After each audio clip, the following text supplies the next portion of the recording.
வணக்கம். அன்பார்ந்த குரு ஜோதிடம் நேயர்களுக்கு உங்கள் ஜோதிடர் ஜெயம்எஸ் சந்திரமௌலியின் ஜோதிட பதிவு. ஜூலை மாதத்திற்கான மாத பலனை கும்ப லக்னத்திற்காக இந்த பதிவில் நம்ம பார்க்க இருக்கோம். கும்ப லக்னத்தில் இப்போ கிரகங்களுடைய நிலைகள் அப்படின்னு பார்க்கும்போது லக்னத்தில் சனி, 2ஆம் வீட்டில் ராகு இருக்காரு, 4ஆம் வீட்டில் குரு இருக்காரு, 8ஆம் வீட்டில் கேது இருக்காரு. மற்ற கிரகங்கள் மாத கணக்கில் நாள் கணக்கில் நகரக்கூடியவை.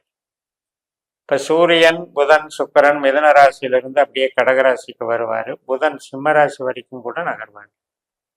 செவ்வாய் கிரகமும் அப்படிதான் மேஷ ராசியிலிருந்து மிதுன ராசி வரைக்கும் நகர்வார்.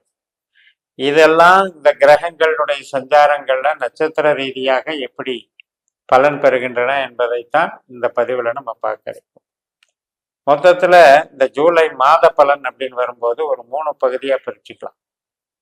1ஆம் தேதியிலிருந்து 5ஆம் தேதி வரைக்கும் 5 நாட்கள் வந்து உங்களுக்கு பண வரவு சப்போர்ட் நல்லா இருக்கும். அதாவது நம்ம எடுக்கக்கூடிய முடிவுகள், நம்முடைய ஆழ்ந்த திறமைகள், நம்முடைய நம்பிக்கைகள்.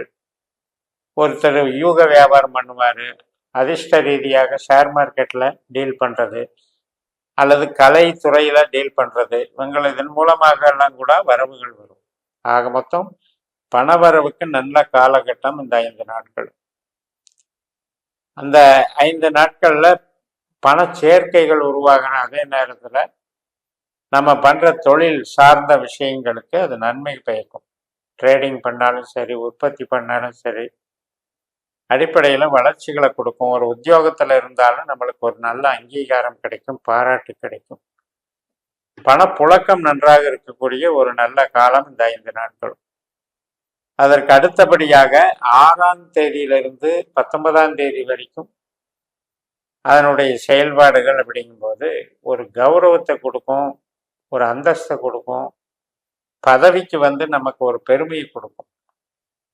இவர் இந்த பதவியில வேலை பார்க்குறாரு, இவர்னால இதெல்லாம் சாதிக்க முடிஞ்சது அப்படின்னு நம்மளை பாராட்டுற அளவுக்கு அங்கே விஷயங்கள் நடக்கும். அந்த வகையில் சொந்த தொழில் செய்கிறவங்க கூட சில முன்னேற்றங்களை ஏற்படுத்திக்குவாங்க. ஒரு தொழிலை வந்து விரிவாக்கம் பண்ணுறது, வளர்ச்சி பண்ணுறது, இதுக்கெல்லாம் நல்லா இருக்கும்.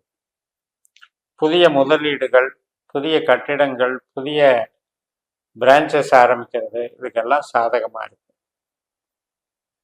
அதே நேரத்தில் இன்ஸ்டிடியூஷன் சார்ந்து இப்போ மாணவர்கள் படிக்கிறாங்கன்னா அந்த படிப்புக்கு தொழிற்கல்வி படிக்கிறவங்களுக்கு தொழிற்கல்வி சாதகமாக அமைகிறது. இதுக்கு எல்லாமே இந்த 13 நாட்கள் சிறப்பாக இருக்கும். என்னன்னா உறவுகள் சார்ந்த விஷயத்துக்கு கொஞ்சம் மைல்டா வேலை செய்யும். இந்த 1ஆம் தேதியிலிருந்து 19ஆம் தேதி வரைக்கும் குழந்தை மகன் உறவு, தந்தை தாய் மகன் உறவு, கணவன் மனைவி உறவு, இந்த உறவுகள் சம்பந்தப்பட்டது அவரவர்கள் ஜாதகத்துக்கேற்ப சில அந்யோன்யத்தை கெடுக்கிற வகையில் சில சஞ்சலங்களை கொடுத்துருக்கும். இப்போ நமக்கு வந்து ஒருத்தருக்கு குழந்தைக்கு வந்து ஒரு பிரிவு ஏற்படுது, அல்லது அவங்களுக்கு வந்து ஒரு செலவு ஏற்படுது, அவங்களுக்கு ஒரு அசௌகரியம் ஏற்படுது, ஒரு இரக்கம் ஏற்படுகிறதுங்கிறதும் இதில் அடக்கம். அதே மாதிரி கணவன் மனைவி உறவுல வந்து ஒரு ஈகோனால ஒரு 2 குடும்பத்துக்கிடையே வாக்குவாதங்கள் ஏற்படுது, அதனுடைய தாக்கங்கள் அப்படிங்கிறது இதில் அடக்கம். ஸோ இது மாதிரி 1ஆம் தேதியிலிருந்து 19ஆம் தேதி வரைக்கும் கொஞ்சம் விட்டு கொடுத்து போய்கிட்டு அதை பயன்படுத்திக்கிட்டீங்கன்னா ஒன்றும் பாதிப்பு வராது. பிற்பகுதி அப்படிங்கிறது வந்து கடகராசியில கிரகங்களுடைய ஆதிக்கம், சூரியன், புதன், செவ்வாய், சுக்கிரன் எல்லாமே. செவ்வாய் வந்து உங்களுக்கு மிதனத்துக்கு வந்துடுவார். அதாவது 26 வரைக்கும் ரிஷபராசியில் இருப்பார். 12ஆம் தேதியிலிருந்து 26 வரைக்கும் ரிஷபராசியில் இருப்பார். 12ஆம் தேதி வரைக்கும் மேஷராசியில் இருப்பார்.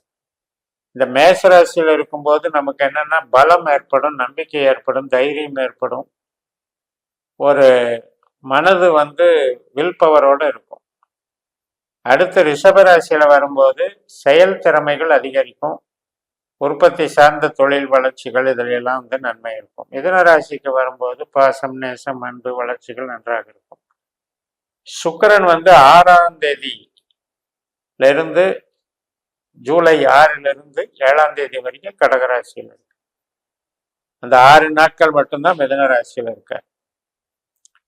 புதன் கிரகம் வந்து ஜூலை 20ஆம் தேதி வரைக்கும் கடகராசியில் இருப்பாரு. அதுக்கப்புறம் சிம்ம ராசிக்கு வருவார்.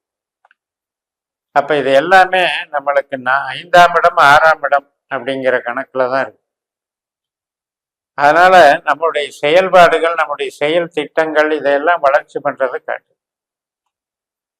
இப்ப அடுத்த 3வது பகுதியா 19ஆம் தேதியிலிருந்து 31ஆம் தேதி வரைக்கும் உள்ள காலகட்டத்துல உறவுகள் பலப்படும். மூளை உழைப்பு செய்யறவங்க, ஸ்மார்ட் ஒர்க் பண்றவங்க, கமிஷன் துறையில இருக்கவங்க, கலைத்துறையில இருக்கவங்க, ஐடி லைன்ல இருக்கவங்க, அத்தனை பேருக்கும் நன்மைகள் பண்ணும். அப்ப இந்த காலகட்டத்துல நம்ம சுப காரியங்கள், வீட்டுல நல்ல நிகழ்ச்சிகள், இது சந்தர்ப்பமாக நம்ம இயங்கணும் அப்படின்னா அதுக்கு சாதகமா வேலை செய்யும். அதே போல நமக்கு மூளையை உபயோகப்படுத்தி செய்யக்கூடிய அனைத்து வித தொழில்களும் நல்லா இருக்கும். ஆன்மீகம், கலைகள் எல்லாமே வளர்ச்சி பெறும். அப்ப முதல் 19 தேதி வரைக்கும் அந்த லைனுக்கு நல்லா இருக்கு, அடுத்து இந்த லைனுக்கு நல்லா இருக்கு. இந்த லைன்ல நல்லா இருக்கும்போது உறவுகள் நல்லா பலப்படும். உறவுகள்ல இருக்கிற பிரச்சனைகள் எல்லாம் தீர்ந்துடும்.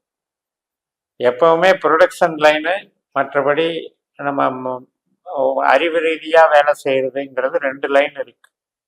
மூளை உழைப்புன்னு இந்த 2 லைன்ல இருக்கும் பொழுது அந்த லைன் உறவுக்கு எதிரானது, இந்த லைன் உறவுக்கு சப்போர்ட் பண்ணும். ஆனால் மிஷினரி, மூலதனம், பொருள் சார்ந்த அந்த புறம் சார்ந்த அந்த பாவங்கள்ல இயங்கும் போதுதான் நமக்கு பண வரவு நல்லா இருக்கும். எப்பவுமே தொழிற்சாலைகள் நடத்துறவங்க தான் ஒரு பெரிய லெவல்ல லாபங்கள் ஈட்டக்கூடியதை நம்ம பார்க்குறோம். அகம் சார்ந்து வேலை செய்யறவங்களுக்கு வந்து வேரியேஷனா இருக்கும் பண வரவு, ஒரே சீரா வராது. ஒரு புரோக்கரேஜ், கமிஷன் தொழில் பண்றவங்க வந்து மாசம் மாசம் ரெகுலரா வராது. ஒரு டைம்ல வரும்போது அதை பயன்படுத்தி அதை ஆவரேஜ் பண்ணிக்கணும். அதே மாதிரிதான் கலைத்துறையில இருக்கவங்க. அப்ப இந்த இதை பிரிச்சு பார்த்துக்கிட்டாதான் நம்மளுக்கு இந்த டைமை பயன்படுத்தி நம்ம அந்த வேலையில கான்சென்ட்ரேஷன் பண்ணி அதுக்குன்னு நம்ம அந்த டைமை அலாட் பண்ணிக்கலாம். பண்ணிட்டீங்கன்னா உங்களுக்கு நன்மைகள் பயக்கும். இது எல்லாமே நமக்கு எங்க இருக்குன்னா நம்மளுடைய விதி கொடுப்பனையில இருக்கு. நமது ஜனன ஜாதகத்துல 12 பாவ அதிகாரிகளை நம்ம பாஸ்கரா அஸ்ட்ராலஜி சிஸ்டத்துல கண்டுபிடிக்கணும். 12 பாவத்திற்கான உபநட்சத்திரங்களை கண்டுபிடிச்சி அந்த திசாபுத்தி, நமக்கு நடக்கிற திசாபுத்தியில அவை எந்த பாவத்தை இயக்குகிறதுங்கிறத பார்த்து, கோச்சாரத்திலையும் எந்த பாவ தொடர்புல இருக்குங்கிறத பார்த்து நம்ம கேள்விகளுக்கான பதில்களை பெறுவது தான் இந்த முறை. அப்படி நம்ம எடுக்கும் பொழுது நமக்கு உண்மையான ஜோதிடம், உறுதியான ஜோதிடம், நம்பிக்கைக்குரிய ஜோதிடம், நம்மளுடைய கேள்விகளுக்கு கரெக்டான விதி கொடுப்பனையை வைத்து பக்குவமாக நமக்கு அது பதில் சொல்லும். ஆகாத நட்சத்திரம், ஆகாத ஒரு திசாபுத்தி அந்தரத்துல நாம என்ன முயன்றாலும் நடக்க போறது ஒன்றும் இல்லை. அப்ப அதை கரெக்டா தெரிஞ்சுக்கிறதுக்கே இந்த ஜோதிடத்தை கரெக்டா பயன்படுத்தினீங்கன்னா உங்களால வெற்றி பெற முடியும்னு சொல்லி நிறைவு செய்கிறேன்.